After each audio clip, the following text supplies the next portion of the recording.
with plants. What I'm going to cover today is I'm briefly going to cover some of the survey results from the work we did last year, and as David said, that was funded by Caring for Our Country. And after the results, I wanted to move forward onto where we go from there. We've got the results, what can we now do? So I'll be looking at how our thinking affects what we create, and in particular I'll be focusing on the idea of reduce, replace and increase. The thinking behind that is the biggest cause of biodiversity loss or reduction is habitat loss. So one of the ways we can work towards mitigating these effects is by, in urban settings, reducing our hard surfaces, whatever those hard surfaces are, and in that I include unused lawns. If a lawn's not being used, it doesn't seem to make much sense to keep inputting high, inefficient, highly cost-involved methods. So replacing those with more plantings, basically. So the idea of reduce your hard surfaces, replace them with more plants. Okay, so that's the policy that came out of the work that we mentioned. Okay, so what we did, as to do with any research, is you do your lit review.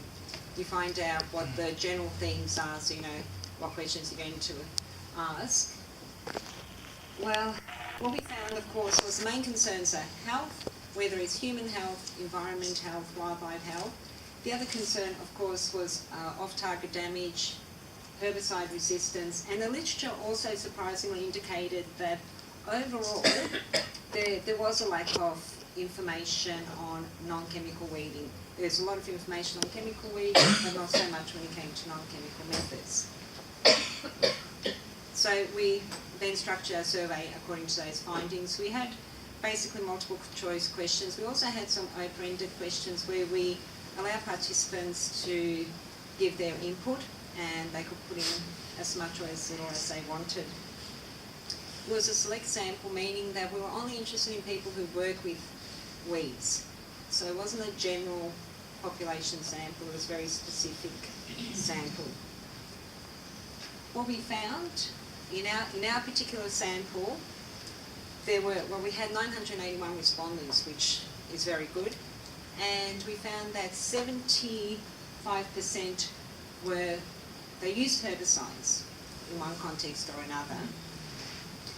And so we took that 75% and we focused on them. We didn't, at this point, look at the non-users, which we'll do later on, because we imagine there would be quite a few differences in thinking between users and non-users, so we wanted to keep it very clear what users thought about herbicides. The other thing we did was, we know from past information and research that it's mainly males in this industry, and so we took demographics and found out in fact that yes, 76% of users are male.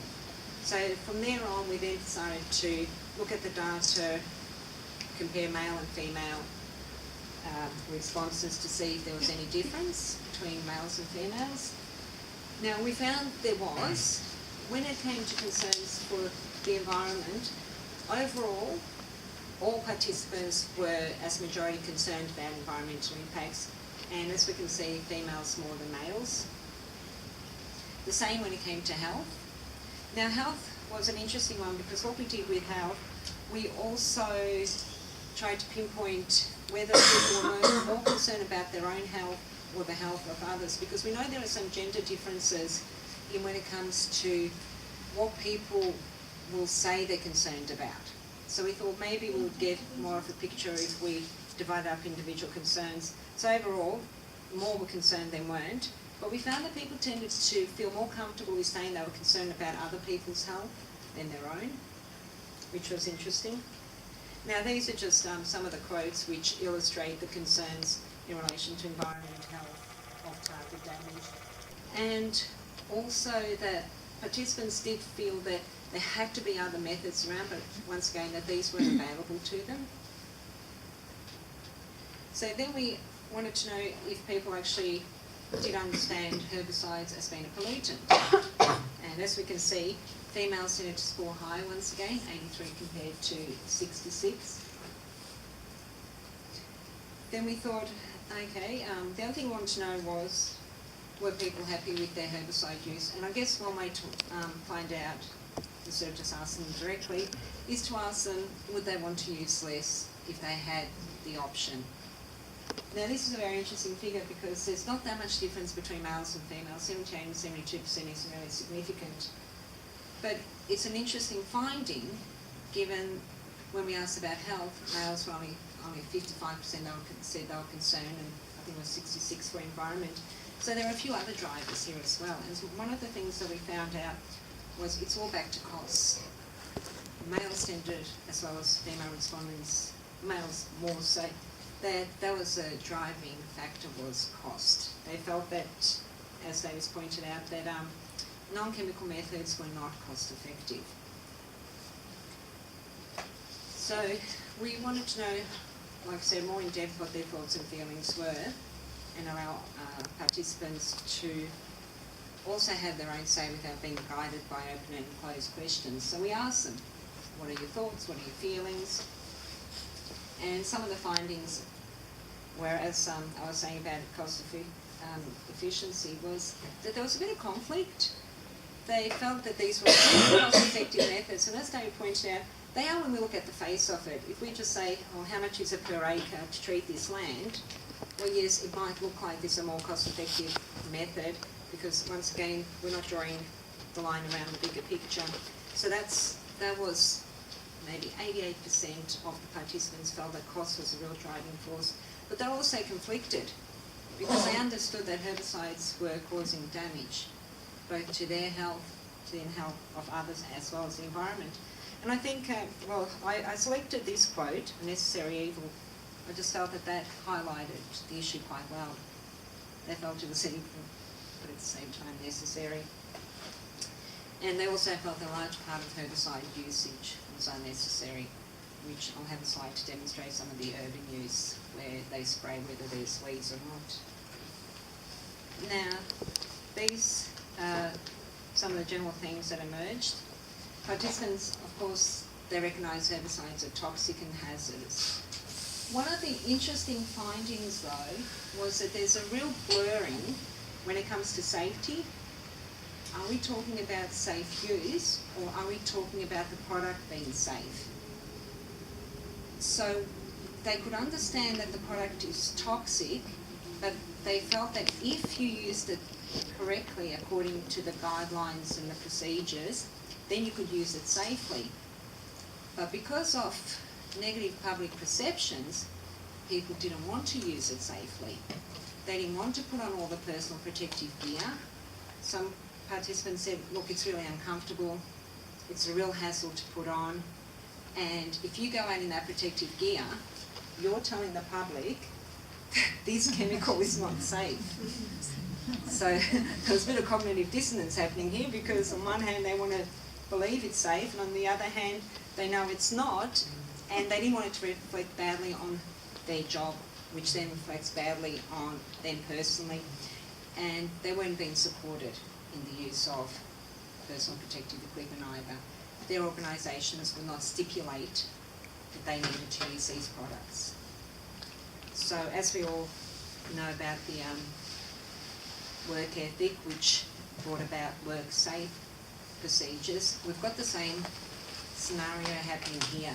You don't want to be one of the people that says, before I go and spray, I'm going to put on my gear, because there's so much pressure not to. And then once we're not using the gear, then we blur the whole boundary and we make it look like the product's safe, because we're no longer wearing the gear, because we don't want the negative perceptions. Okay. And the other thing that came out of the research was participants once again noted that there was no support, whereas they were supported in chemical use, especially in bush regeneration work, because we also asked which context do you use it in, so we could match where the responses belonged. They were actually given free herbicides by councils, so they were being supported in the use of chemicals, but they weren't being given free alternative options. Okay, moving forward. Basically, as David said, it's all about our thinking. Whatever we think is what we're going to create. It's that simple. We can't think something and create something else. All the research shows that wherever our thoughts go, that's where action follows. They're just one leads to the other. So if we're thinking, as David said, about a war mentality, all our designs and all our options are going to be war. We're going to want to kill it, we're going to want to destroy it. But if we can start thinking in a different way, we can start thinking about how can we work together. And that's not to say that we have to like all the plants. I mean, we don't like all the people we meet in the world either. You know, you like some more than you like others. But we don't necessarily have to act in a very aggressive way towards them. Actually, it's not PC to do so. And maybe we need to start thinking about plants in that way. So we need to start thinking in ways that are more friendship orientated. We also need to perhaps begin to think about and understand plants are intelligent. They're living beings. They are highly intelligent. In WA, Dr. Monica Gagliano, she's doing some amazing research with plants. She took a mimosa plant, which when it's under fear, it closes its leaves. So they dropped it, and for a while the plant kept closing its leaves because it's its natural fear response. It learned that nothing happened. So it stopped closing its leaves. You could drop it, and the plant was fine. It didn't have a fear response. It retained that learning for up to 28 days. You could come 2 weeks later and drop the plant, and it would still feel safe. After 28 days, it would revert back to its old way of behaving. That's the same with herbicide resistance. Plants learn. We can double knock them, we can triple knock them. It's not going to work because they're going to learn. And to think that the method we used that didn't work is now going to work, I think Einstein said is pretty insane. It's just not going to work. They're going to learn. And they're going to learn quicker than us. Their life cycle is much shorter. They'll learn it a lot quicker than us. It will be us who will suffer because our bodies can't keep up with this process. Am I going to 2 minutes? Okay, so plants like talking, they talk to each other. There's a great video on what plants talk about, which if anyone's interested, they can have a look. The thing I'm also very interested in is design. Here, we start off with design, we herbicide it, we herbicide whether there's any weeds or not, and we get that situation. The council then came along and they redid the whole thing over again. They put it in, and I've been keeping an eye on this side because it's local, and the plants are dying because this is designed to herbicide. You can come in here and it's all clear, so you can get around easily with your spray, and it's all designed for ease of herbicide.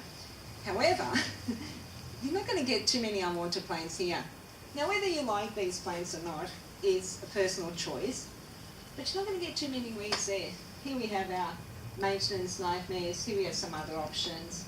Again, you know, if you leave it like that, weeds are going to, or plants, call them what you will, they're going to take over. If you do this, you're claiming that zone. You're saying, well, this is the vegetation I want here. Here, they've done a lovely verge garden, they've used the drain so that pedestrians can get in and out. You can put your bins there, because this is the road verge. Here, trying to get your teenage son to mow the lawn can be a bit of a nightmare. So in Australia, we're moving to verge beautification, rain gardens. In America, they're paying residents to get rid of their turf. They're inefficient. I mean, again, if they're not used. If you're using your lawn, then that's great, you're making use of it. But if you're not using it, you keep pumping our resources into unused hard surfaces. Makes no sense. This is Sydney. They're dealing with the economic or the cost situation by just doing it as they go along. So when they build a new pathway, repair a pathway, they install a rain garden, which filter a lot of the toxins. Here we have a lovely rain garden. Here we have unnecessary herbiciding, because that is not a weed, that is actually their landscape plantation, but it might block the sign. So instead of moving the sign up, they continue coming herbicided.